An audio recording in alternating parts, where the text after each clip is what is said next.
Hi friends, welcome on our YouTube channel career tutor. हम एक series चला रहे थे लिटरेरी मोमेंट्स। लिटरेरी मोमेंट्स के अंदर हम ऑलरेडी एक वीडियो बना चुके हैं और काफ़ी अच्छी वीडियो बनी है। उसके बाद में कुछ और लिटरेरी मोमेंट्स जो हैं वो रह गए थे। आज उन सभी लिटरेरी मोमेंट्स को हम कवर करेंगे इस वीडियो में। और आपको बता देता हूँ कि अक्सर ये जो लिटरेरी मोमेंट्स हैं, चाहे आप कोई भी एग्ज़ाम उठा के देख लीजिए, उन सभी एग्जाम्स के अंदर लिटरेरी मोमेंट्स को अक्सर पूछा जाता है। मेनली उनके राइटर्स को पूछा जाता है कि कौन सा राइटर कौन से मोमेंट से कनेक्टेड था, कौन सा राइटर कौन से मोमेंट से कनेक्टेड था। और इनका एक जो मैचिंग का क्वेश्चन आता है, मेनली मैचिंग का क्वेश्चन, तो काफ़ी इंपॉर्टेंट वीडियो होने वाला है। आप इस वीडियो के एंड तक बने रहेंगे। सबसे पहले मैं स्टार्ट करता हूँ बीट मोमेंट। बच्चों, ये जो बीट मोमेंट है, जो राइटर्स हैं, the writers of this moment not only rejected the traditional poetry, यानी कि जो परंपरागत पोइट्री थी उसको क्या किया इन्होंने, रिजेक्ट कर दिया, but they also rejected the capitalistic and materialistic features, यानी कि जो कैपिटलिस्ट के ऊपर पोइट्री लिखी जाती थी और जो मेटेरियलिस्टिक जो पोइट्री लिखी जाती थी, जिनका सब्जेक्ट मैटर या तो क्या रहता था, कैपिटल या material features of American life, यानी कि इन्होंने अमेरिकन लाइफ के ऊपर रिजेक्ट कर दिया, किसको, कैपिटल को और मेटेरियलिस्टिक वर्ड को। अब हमारे पास एक क्वेश्चन आता है कि ऐसे कौन से राइटर्स थे जिन्होंने बीट मोमेंट के ऊपर लिखा। तो इसके अंदर सबसे बड़ा नाम है एलन गिन्सबर्ग। एलन गिन्सबर्ग जो है, इन्होंने एक वर्क लिखा हाउल, HOWL हाउल। ये 1956 के अंदर पब्लिश होता है। नेक्स्ट जो राइटर हमारे जैक केरवाक, जो जैक केरवाक हैं, इन्होंने एक वर्क लिखा ऑन द रोड 1957 के अंदर। थर्ड इनके अंदर राइटर आता है Gary Snyder, Gregory Corso, Lawrence फर्लिन Hattie, और लास्ट में हमारे राइटर आते हैं विलियम एस बुरो।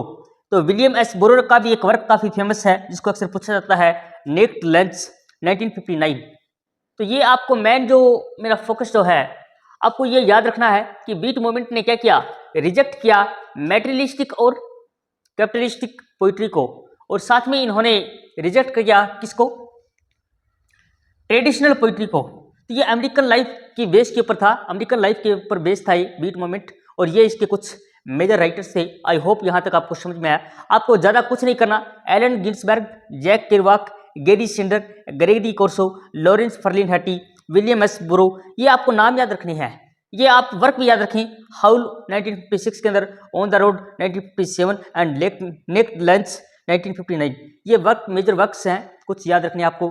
तो ऐसे ही हम सारे के सारे जो लिटरेरी मोमेंट्स हैं उनको हम कवर करेंगे, और आपको ये मेजर नाम याद रखने हैं। जब भी एग्जाम में क्वेश्चन पूछा जाता है तो इन्हीं को वो एग्जामिनर जो है वो आगे पीछे करता है और क्वेश्चन बनाता है। नेक्स्ट हमारे पास लिटरेरी मोमेंट है यूफिज्म। जो यूफिज्म है, ये डिस्क्राइब करता है समथिंग अनप्लीजेंट, इम्पोलाइट और taboo in daily speech as well as in literature, यानी कि डेली स्पीच के अंदर और लिटरेचर के अंदर ये डिस्क्राइब करता है अनप्लीजेंट, इम्पोलाइट और taboo. It takes its name, और इसको कहाँ से नाम मिलता है, from a prose romance by John Lyly. John Lyly के प्रोज रोमांस से इसको नाम मिलता है। और ये अनप्लीजेंट, इम्पोलाइट और टैबू जो है डेली स्पीच के अंदर ये क्या करता है, डिस्क्राइब करता है। अब इसका मैं मेन राइटर की बात करूं तो थॉमस लोज और जॉन लिली, ये दो इसके मेजर राइटर माने जाते हैं। थॉमस लोज और जॉन लिली इसके दो मेजर राइटर्स माने जाते हैं। इसके अंदर और कुछ ज़्यादा करने की जरूरत नहीं है, क्योंकि मैन तो यही पूछते हैं कि ये क्या डिस्क्राइब करता है, तो अनप्लीजेंट, इम्पोलाइट और taboo in daily speech as well as in literature. और इसका नाम कहाँ से मिला, थॉमस लिली के प्रोज रोमांस से इसको नाम मिला। इसके दो मेजर राइटर्स हैं, थॉमस लोज एंड सेकंड है जॉन लिली। तो यहाँ तक आपको इसको कवर करना है। आई होप यहाँ तक आपको समझ में आया होगा। नेक्स्ट हमारे पास जो लिटरेरी मूवमेंट आता है फ्यूचरिज्म। और ये जो बच्चों फ्यूचरिज्म है, ये ओरिजिनेट होता है in Italy. Futurism was originated in Italy in the early 20th century 20th century के अंदर क्या होता है, ओरिजिनेट होता है, that celebrated innovation, science, technology and industrialization. ये सेलिब्रेट करता है फ्यूचरिज्म क्या, इनोवेशन को, साइंस को, टेक्नोलॉजी को और इंडस्ट्रियलाइजेशन को अर्ली 20th सेंचुरी के अंदर। अब ये जो मूवमेंट है प्रमोट करता है क्या, एक्सपेरिमेंटेशन। फ्यूचरिज्म क्या करता है, प्रमोट करता है experimentation within literature, experimentation within literature and breaking free from linguistic tradition.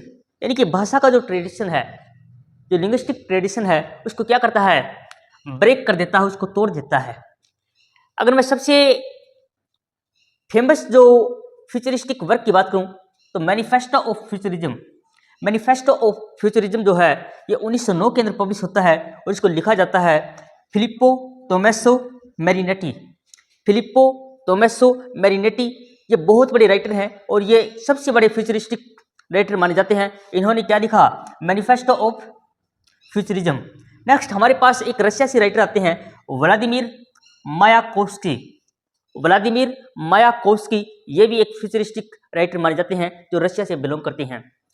तो ये कुछ इंपॉर्टेंट टर्म्स हम पढ़ रहे हैं, आई होप आपको समझ में आ रही होंगी। थोड़ी सा मुश्किल है क्योंकि सारे के सारे जो राइटर हैं वो फॉरेन राइटर्स हैं और वर्क भी काफ़ी डिफिकल्ट हैं। कुछ नाम तो still I am not able to read the name of the writer, but क्या करें,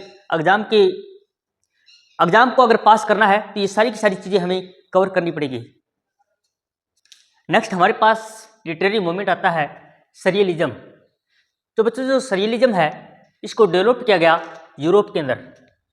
सरियलिज्म को डेवलप किया गया यूरोप के अंदर aftermath of first World war first, यानी कि किसके परिणाम के बाद में, जो परिणाम आया फर्स्ट वर्ल्ड वॉर का, उसके परिणाम के बाद में सरियलिज्म को डेवलप किया।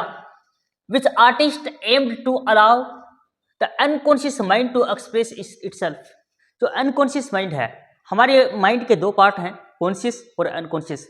कॉन्शियस का मतलब होता है कि जब हम चेतन अवस्था में होते हैं, यानी कि जब हम चेतन अवस्था में होते हैं, जब हम जाग रहे होते हैं, तो जब हम जाग रहे होते हैं तो वो हमारा उस टाइम हमारा जो ब्रेन का कॉन्शियस पार्ट काम करता है, और जब हम स्लीपिंग मोड के अंदर होते हैं, स्लीपिंग मोड के अंदर हमारा अनकॉन्शियस माइंड काम करता है। तो इन्होंने artist aim to allow the unconscious mind to express itself, यानी कि इसने अनकॉन्शियस माइंड के अंदर जो थॉट्स थे उसको एक्सप्रेस करना स्टार्ट कर दिया।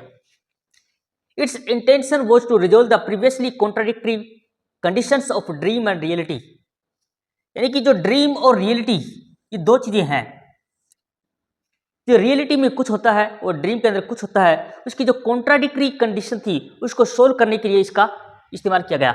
इनटू एन एब्सोल्यूट रियलिटी और सुपर रियलिटी और सरियलिटी, इनटू एन एब्सोल्यूट रियलिटी यानी कि जो वास्तविक सच्चाई है, और सुपर रियलिटी है और सरियलिटी है, उसको शो किया गया। सो इनका जो मेन एम था वो क्या था कि जो सुपर रियलिटी है और सरियलिटी है उसको क्या करना, शो करना। जो सुपर रियलिटी है उसको शो करना, यानी कि वास्तविकता को छोड़ करके जो सुपर रियलिटी है, हमारी ड्रीम्स के अंदर हमारी कल्पनाएं हैं। जो ड्रीम्स क्या होते हैं, dreams are the unfulfilled desires of a human being. Dream क्या है, unfulfilled desire of a human being, that is called dream. ये किसने कहा, ये हमारे एक बहुत बड़े साइंटिस्ट थे, उन्होंने, उसका नाम मुझे को ध्यान नहीं आ रहा है, छोड़िए उसका नाम तो एक बार। अब इसके अंदर जो प्रोड्यूस किया गया वर्क्स और पेंटिंग्स, राइटिंग्स, थिएटर और फिल्म मेकिंग, यानी कि जो सुपर रियलिटी है और सरियलिटी है, इसमें क्या दिखाया गया, पेंटिंग के थ्रू दिखाया गया, राइटिंग के थ्रू दिखाया गया, थिएटर के थ्रू दिखाया गया और फिल्म मेकिंग के थ्रू दिखाया गया। इसके अंदर जो बड़े सबसे बड़ी जो नाम है वो एंड्रे ब्रेटन। एंड्रे ब्रेटन बहुत बड़े क्या हैं, सरियलिस्ट हैं। जॉर्ज मारिया, जीन कोक्टू, पता नहीं हम इसको क्या पढ़ेंगे, जीन कोक्टू, मारियो शिजेरिनी, हारुकी मुराकामी, हिंजोसा लजार्टा और सेद हिदायत।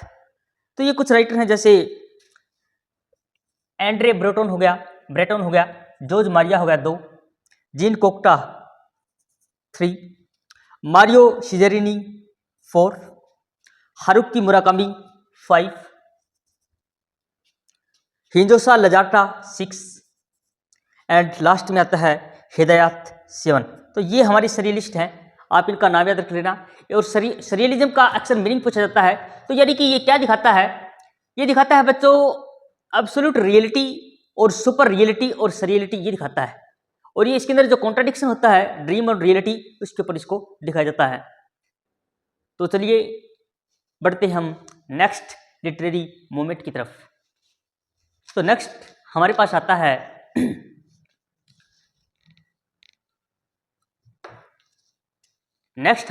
है डाडा मूवमेंट और डाडाइज्म।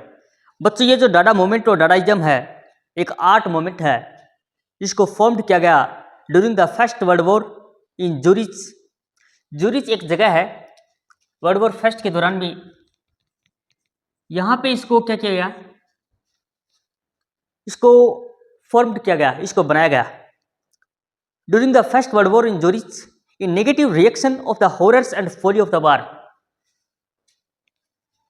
जो वार जो था उसके क्या दुष्परिणाम हुए, इसकी क्या नेगेटिविटी आई, उसके ऊपर इन्होंने क्या किया लिखा है। जो भी राइटर्स थे जूरिच के अंदर, उन्होंने इसका विरोध किया, उन्होंने इसकी नेगेटिविटी को एक्सपोज किया कि एक वार जो होता है, जो वॉर के अंदर किस तरह से जान और माल की हानि होती है, किस तरह से इंसान एक तबाही के कगार पे चला जाता है। ये जो डाडाइस्ट मूवमेंट है, आर्टिस्ट हैं, एक्सप्रेस्ड देयर डिसकंटेंट, यानी कि डिसकंटेंट को शो किया towards violence, war and nationalism and maintained political affinities with radical politics. यानी कि कभी भी वॉर होता है, कभी भी वायलेंस होती है, कभी भी नेशनलिज्म के कोई किसी भी देश के अंदर वॉर या वायलेंस होती है, तो वहां पर पॉलिटिक्स की अनस्टेबिलिटी को शो करता है। अगर पॉलिटिक्स की स्टेबिलिटी होगी तो डेफिनेटली वहां पर वार नहीं होगा। तो express their discontent towards violence, war and nationalism and maintained political affinities, political connections with radical politics. जैसे रशिया और यूक्रेन का युद्ध ले लें, तो रशिया और यूक्रेन का जो युद्ध है उसकी मेन वजह क्या है, पॉलिटिक्स की क्या है, अनस्टेबिलिटी है। यानी कि जो रेडिकल पॉलिटिक्स है उनका क्या नहीं हुआ, पैचअप नहीं हुआ। सो ये जो राइटर्स थे डाडाइज्म के, इन्होंने क्या किया, रिजेक्ट किया लॉजिक को, रीजन को एंड एस्थेटिसिज्म को। लॉजिक, रीजन और एस्थेटिसिज्म। एस्थेटिसिज्म का मतलब होता है beauty of art. Beauty of art को इन्होंने क्या कर दिया, रिजेक्ट कर दिया ऑफ मॉडर्न कैपिटलिज्म। तो ये जो डाडाइज्म जो है इसको शो किया गया हुगो बॉल्स डाडा मैनिफेस्टो। ये जो वर्ड है डाडाइज्म, डाडा कहाँ से आ गया, हुगो बॉल्स डाडा मैनिफेस्टो 1916 के अंदर पब्लिश होता है। उसमें इस वर्ड को क्या किया करता है, लिखा जाता है, इसको मिलता है। तो नेक्स्ट हमारे पास हुगो बॉल्स हो गए फर्स्ट राइटर, सेकंड हो गए जीन आर्क, थर्ड ट्रिस्टन टजारा और फोर्थ हैं कुर्ट स्कीवेटर्स। तो ये 4 राइटर्स हैं डाडाइज्म के, आपको ये याद रखना है। और ये क्या करता है, ये रिजेक्ट करता है किसको, वायलेंस को, वार को एंड नेशनलिज्म को। तो ये पॉइंट आपको याद रखने हैं और काफी इंपॉर्टेंट है। डाडाइज्म जो है, डाडा जो है काफी इंपॉर्टेंट है, इसके ऊपर 2 नंबर का क्वेश्चन बनता है। नेक्स्ट हमारे पास आता है इम्प्रेशनिज्म। सो इम्प्रेशनिज्म के अंदर जो राइटर्स जो है, जो मेजर राइटर्स हैं ऑफ दिस मोमेंट, सोच क्या दिखाते हैं, characters mental life. Characters mental life को क्या करते हैं, शो करते हैं। इम्प्रेशनिज्म के अंदर जो मेजर राइटर्स हैं वो कैरेक्टर्स की मेंटल लाइफ को शो करते हैं, such as feeling, sensation and emotions. Feelings हो गया, सेंसेशन हो गया और इमोशंस हो गया, इसको शो करते हैं। जैसे मैं बात करूं वर्जीनिया वुल्फ की, तो इन्होंने एक वर्क लिखा है मिसिस डैलोवे। इसके अंदर इन्होंने कैरेक्टर की मेंटल स्टेट को दिखाया है। Joseph Conrad, Heart of Darkness, Vladimir Nabokov, मिखाइलियो और हमारे एक रशियन राइटर है अलेक्से रेमिजोव। ये जो मोस्ट मॉडर्निस्ट नॉवलिस्ट हैं, ये नॉवलिस्ट हैं, रशिया से बिलोंग करते हैं और मॉडर्निस्ट नॉवलिस्ट हैं।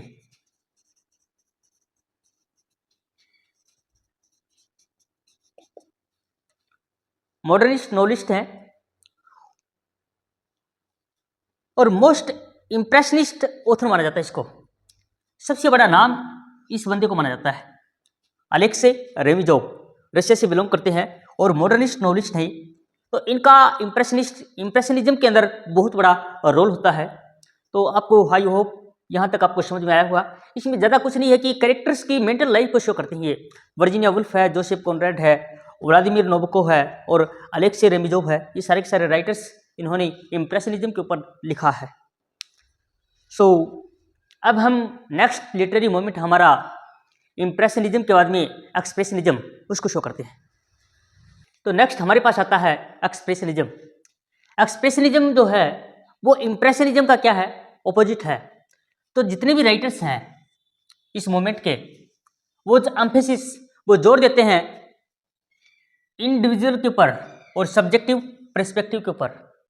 जो स्टाइल जो है वो extended to a wide range of the arts including expressionist architecture, painting, theatre, painting, literature, theatre, dance, film, music, यानी कि एक्सप्रेस करते हैं। इम्प्रेशनिज्म के अंदर मेंटल स्टेट को दिखाया जाता है। इसके अंदर ज़्यादा से ज़्यादा चीज़ों को क्या किया जाता है, एक्सप्रेस किया जाता है through painting, literature, art, music, theatre, dance, इन सभी के द्वारा। और जो पेरिस जो है, पेरिस कहाँ पर है, जर्मनी के अंदर, और ये क्या है, become a gathering place for a group of expressionist artist. तो पेरिस इसका क्या है, मैन हब बना एक्सप्रेशनिस्ट राइटर्स का। फ्रेंच काफ्का अगर आप देखें तो सबसे बड़ा एक्सप्रेशनिस्ट ऑथर है। Oskar Kokoschka, Alfred Doblin, Gottfried Benn, Heinrich Mann, Leonid Andreyev. Franz Kafka, Oskar Kokoschka, Alfred Doblin, Gottfried Benn, Heinrich Mann, Leonid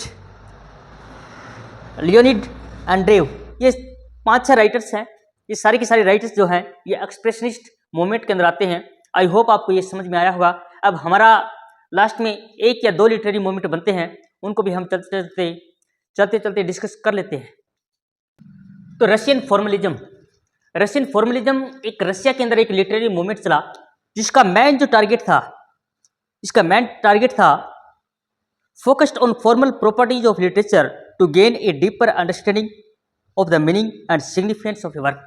यानी कि किसी वर्क का डीपर मीनिंग जानने के लिए, उसका सिग्निफिकेंस, उसका महत्व जानने के लिए, उसकी जो रियल जो इसका मीनिंग निकालने के लिए रशियन फॉर्मलिज्म का इस्तेमाल किया गया।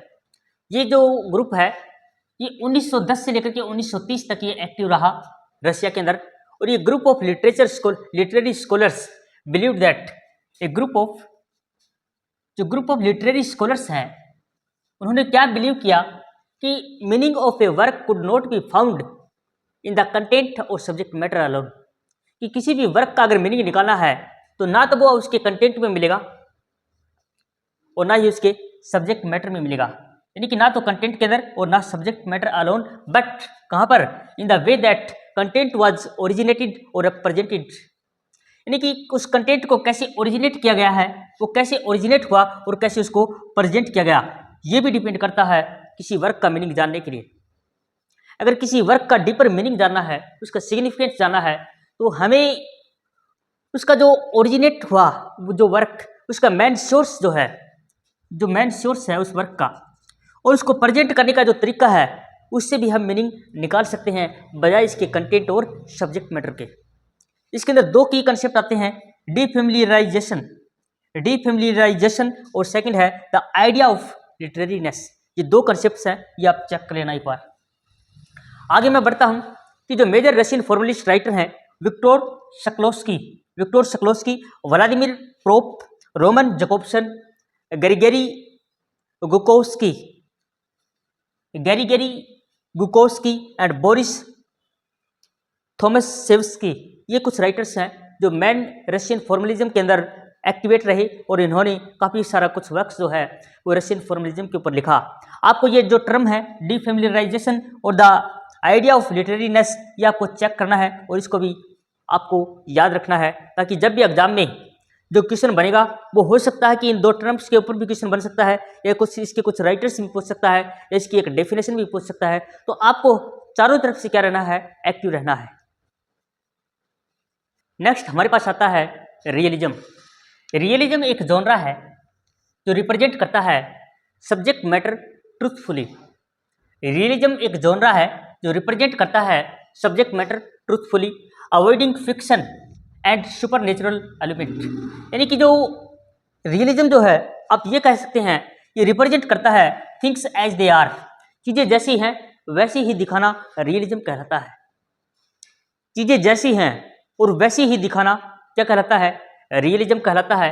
यानी कि ये अवॉइड करता है फिक्शन को और सुपरनेचुरल एलिमेंट को। इसके जो मेन राइटर्स हैं वो विलियम डीन होवेल्स, गुस्टाव फ्लोबर्ट, लियो टोल्स्टॉय, फियोदोर दोस्तोव्स्की और फ्रैंक नॉरिस, ये मेन राइटर्स हैं।